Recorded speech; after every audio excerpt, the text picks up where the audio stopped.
Hello student, अब जो हम नेक्स्ट टॉपिक डिस्कस करने वाले हैं वो है हमारा next adjustment, which is adjustment of goodwill, valuation and adjustment of goodwill. जैसा कि हमने पढ़ा, अगर कोई पार्टनर फर्म के अंदर एडमिट होता है, एडमिशन वाले चैप्टर में पढ़ा था, अगर कोई पार्टनर फर्म के अंदर एडमिट होता है तो वो गुडविल लेकर के आता है, यानी प्रीमियम फॉर गुडविल जो होगा वो लेकर के आएगा। इन कैश ला सकता है, इन काइंड्स ला सकता है, या अगर नहीं ला रहा है तो उसके कैपिटल अकाउंट से एडजस्ट कर देते हैं। लेकिन गुडविल लाना कंपलसरी होता है उसके लिए, क्योंकि फर्म के अंदर जब पार्टनर एडमिट होता है तो वो गुडविल इसलिए लाता है ताकि उसको प्रॉफिट के अंदर शेयर मिल सके। गुडविल किस लिए लाता है? ताकि उसको प्रॉफिट के अंदर शेयर मिल सके। तो उसी तरह जब पार्टनर कोई फर्म से रिटायर्ड होता है या अगर किसी पार्टनर की डेथ हो जाती है, तो जिस तरह से एडमिशन के टाइम पर वो गुडविल लेकर के आया था, तो उसी तरह से रिटायरमेंट के टाइम पर उसको गुडविल का शेयर जो है वो दे दिया जाएगा वापस रिटर्न। तो उससे रिलेटेड एडजस्टमेंट क्या होगा वो हम आज ट्रीटमेंट ऑफ गुडविल या एडजस्टमेंट ऑफ गुडविल वाले टॉपिक के अंदर देखेंगे। ठीक है स्टूडेंट? तो स्टूडेंट इसका ट्रीटमेंट क्या होता है? तो एक सिंपल सा ट्रीटमेंट है जो हमने change in profit sharing ratio वाले चैप्टर के अंदर भी देखा था। Change in profit sharing ratio वाला चैप्टर सभी ने पढ़ा है। क्या ट्रीटमेंट था उसके अंदर गुडविल का? जोर डाल लिया थोड़ा दिमाग पर। Change in profit sharing ratio वाले में गुडविल की एंट्री क्या की थी हमने? गुडविल की हमने एंट्री की थी gaining partners capital account debit to sacrificing partners capital account. यही थी एंट्री, यही थी। क्या एंट्री थी? Gaining partners capital account debit to sacrificing partners capital account. तो जो पार्टनर गेन कर रहे थे उनके कैपिटल अकाउंट को डेबिट कर दिया हमने, और जो पार्टनर सैक्रिफाइस कर रहे थे उनके कैपिटल अकाउंट को क्रेडिट करके हमने ये एंट्री कर दी। सेम एंट्री इस चैप्टर के अंदर भी होगी रिटायरमेंट और डेथ वाले केस में। अगर कोई पार्टनर फर्म से रिटायर्ड होता है या अगर कोई पार्टनर की डेथ हो जाती है तो उस केस के अंदर गुडविल का जो ट्रीटमेंट होगा, गुडविल का जो एडजस्टमेंट होगा वो होगा gaining partners capital account debit to sacrificing partners capital account. अब गेन कौन करेगा और सैक्रिफाइस कौन करेगा ये आप सभी को पता है।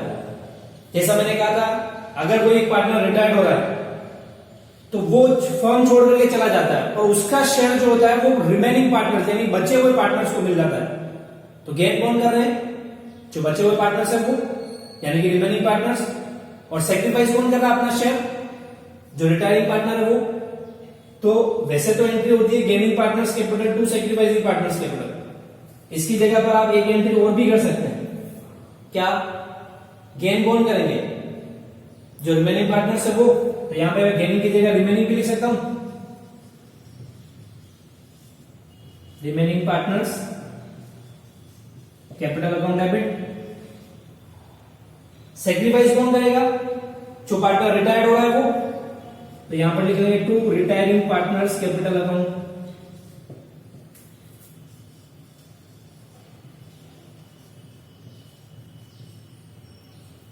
तो अगर आप गेनिंग टू सैक्रिफाइस की जगह पर रिमेनिंग टू रिटायरिंग वाली एंट्री करेंगे तो भी गलत नहीं है। तो ये एंट्री भी हो सकती है remaining partners capital account debit to retiring partners capital account. लेकिन एक चीज इसमें थोड़ा लिमिटेशंस है इसकी, क्या आप हर जगह रिमेनिंग टू रिटायरिंग वाली एंट्री नहीं कर सकते। क्यों नहीं कर सकते? क्योंकि देखिए स्टूडेंट, जैसा कि हम यहां पर कह रहे हैं gaining partners capital account debit to sacrificing. Sacrificing तो फिक्स है कि जो पार्टनर रिटायर्ड हो रहा है वही पार्टनर सैक्रिफाइस कर रहा है, तो सैक्रिफाइसिंग पार्टनर्स की जगह तो रिटायरिंग पार्टनर फिक्स है। लेकिन उसका जो शेयर है वो रिमेनिंग पार्टनर्स दोनों ने, ये जरूरी नहीं है। जैसा हमने उसमें भी देखा था कि अगर कोई पार्टनर फर्म में एडमिट हो रहा है तो उस केस में सारे पार्टनर्स जो हैं, जो ऑलरेडी पार्टनर्स हैं, वो सारे पार्टनर्स सैक्रिफाइस कर रहे हैं, ये जरूरी नहीं था। तो सेम केस यहां पर भी है कि अगर कोई पार्टनर रिटायर्ड हो रहा है तो उस केस में बचे हुए जितने भी पार्टनर्स हैं, रिमेनिंग पार्टनर जितने भी हैं, सभी को गेन हो ये जरूरी नहीं है। हो सकता है किसी एक पार्टनर को ही गेन हो रहा हो, तो उस केस में ये एंट्री नहीं हो पाएगी। उस केस में एंट्री क्या होगी? Gaining partners capital account debit to sacrificing, या फिर आप टू रिटायरिंग पार्टनर भी लिख सकते हैं।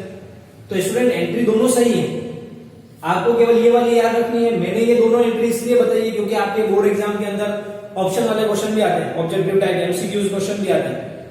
अब सपोज कीजिए आपसे पूछा गया है what will be the general entry for the treatment of goodwill in case of retirement और death of a partner. 4 option दिए हुए हैं और 4 ऑप्शन के अंदर ये एंट्री है ही नहीं।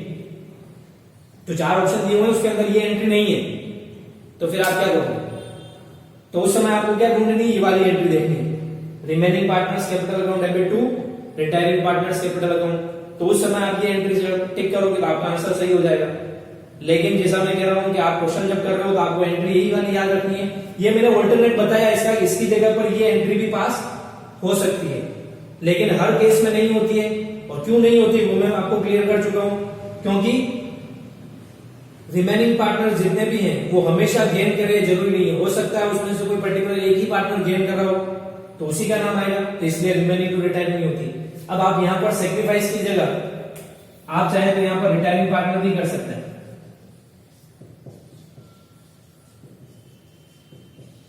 तो एक एंट्री ये भी होगी, gaining partners capital account debit to retiring partners capital account, ये एंट्री भी हो सकती है। तो 3 एंट्री हो सकती है इसकी, वो सब ऑब्जेक्टिव वाले क्वेश्चन आएंगे उसके लिए। बाकी आप केवल एक एंट्री याद रखें, गेनिंग टू सेक्रीफाइस, क्वेश्चन आपका सॉल्व हो जाएगा। समझ में आ गई गुडविल का ट्रीटमेंट क्या होगा ये। अब मेन बात यह थी इसके अंदर कि अमाउंट किस तरह से हमें शो करना है, क्या अमाउंट किस तरह से शो होगा। तो सिंपल सा तरीका है, आपको क्या करना है, फर्म की जो टोटल गुडविल हो, क्या फर्म की जो टोटल गुडविल है उस गुडविल के अंदर रिटायरिंग पार्टनर का शेयर कैलकुलेट करना है। किसका? रिटायरिंग पार्टनर का, यानी जो पार्टनर फर्म से रिटायर्ड हो रहा है या जिस पार्टनर की डेथ हो रही है उसका शेयर कैलकुलेट करना है और उस शेयर को यहां पर रख देना है, यानी सेक्रीफाइसिंग पार्टनर्स के सामने या रिटायरिंग पार्टनर के सामने, या फिर अगर डेथ वाला केस है तो यहां डिजीज पार्टनर भी हो सकता है, जिसकी डेथ हुई वो। कंफ्यूज होने की जरूरत नहीं है, एक केस लीजिए आप कोई भी, या तो रिटायरमेंट जिसका हो रहा है उसका नाम रखना है या जिसकी डेथ हो रही है उसका रखना है, कुछ भी। तो सबसे पहले टोटल गुडविल के अंदर जो पार्टनर रिटायर्ड हो रहा है या जिस पार्टनर की डेथ हो रही है उसका शेयर कैलकुलेट कीजिए, इसके सामने रख दीजिए। अब उस शेयर को गेनिंग पार्टनर्स के अंदर, किसमें? गेनिंग पार्टनर्स में, या फिर रिमेनिंग पार्टनर्स में, अगर सभी गेन कर रहे हैं तो उन पार्टनर्स के अंदर डिस्ट्रीब्यूट कर रहे हैं। किस रेशियो में? In gaining ratio.